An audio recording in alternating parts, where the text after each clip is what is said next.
Hi all welcome to football arena. നിലവിൽ Brazilian ദേശീയ ടീമിന് ഒരു മുഖ്യ പരിശീലകൻ ഇല്ല. കഴിഞ്ഞ മത്സരത്തിൽ അർജന്റീനയോട് വലിയ തോൽവി ഏറ്റുവാങ്ങിയതിന് പിന്നാലെ ഡൊറിവാൽ ജൂനിയറെ CBF പുറത്താക്കിയിരുന്നു. പകരക്കാരനെ ഇതുവരെ നിയമിച്ചിട്ടില്ല. ഇതുമായി ബന്ധപ്പെട്ട പുതിയ വിവരങ്ങൾ ഗ്ലോബോ നൽകിയിട്ടുണ്ട്.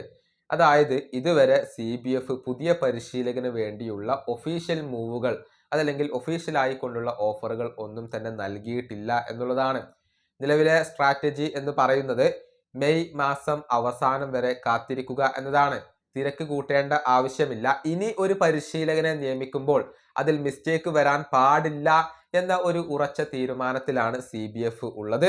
CBFന്റെ ഐഡിയ എന്തെന്ന് വെച്ചാൽ പുതിയ പരിശീലകന് ഓഫർ നൽകുമ്പോൾ ആ പരിശീലകൻ ആ ഓഫർ സ്വീകരിക്കും എന്ന് ഉറപ്പുവരുത്തണം. അങ്ങനെ ഉറപ്പ് ലഭിച്ചാൽ മാത്രമാണ് ഒഫീഷ്യലായി കൊണ്ടുള്ള മൂവുകൾ CBF നടത്തുകയുള്ളൂ.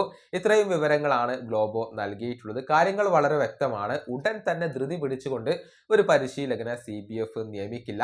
നിലവിൽ 2 ഓപ്ഷനുകളാണ് CBFന് മുന്നിലുള്ളത്. ഒരാൾ ജോർഹെ ജീസസ് ആണ്. അദ്ദേഹത്തിനാണ് പ്രഥമ പരിഗണന നൽകുന്നത്. എന്നാൽ കാർലോ ആഞ്ചലോട്ടി റയലിൽ നിന്നും പുറത്തായേക്കും എന്നുള്ള റിപ്പോർട്ടുകൾ ഇപ്പോൾ പുറത്തേക്ക് വരുന്നുണ്ട്. അതുകൊണ്ട് തന്നെ കാർലോ ആഞ്ചലോട്ടിക്ക് വേണ്ടി കാത്തിരിക്കാം എന്നുള്ള ഒരു തീരുമാനം കൂടി CBF എടുത്തിട്ടുണ്ട്. ഒന്നുകിൽ ജോർഹെ ജീസസ് ആകും, അതല്ലെങ്കിൽ കാർലോ ആഞ്ചലോട്ടി ആകും.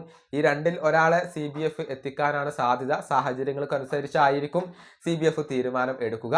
ഏതായാലും മെയ് മാസത്തിന്റെ അവസാനം വരെ കാത്തിരിക്കാൻ ഇപ്പോൾ CBF തീരുമാനിച്ചു കഴിഞ്ഞിട്ടുണ്ട് എന്നാണ് അറിയാൻ കഴിയുന്നത്. ഈ വീഡിയോയുടെ അവസാനിപ്പിക്കുന്നു. അടുത്തൊരു വീഡിയോ കൊണ്ട് കാണാം.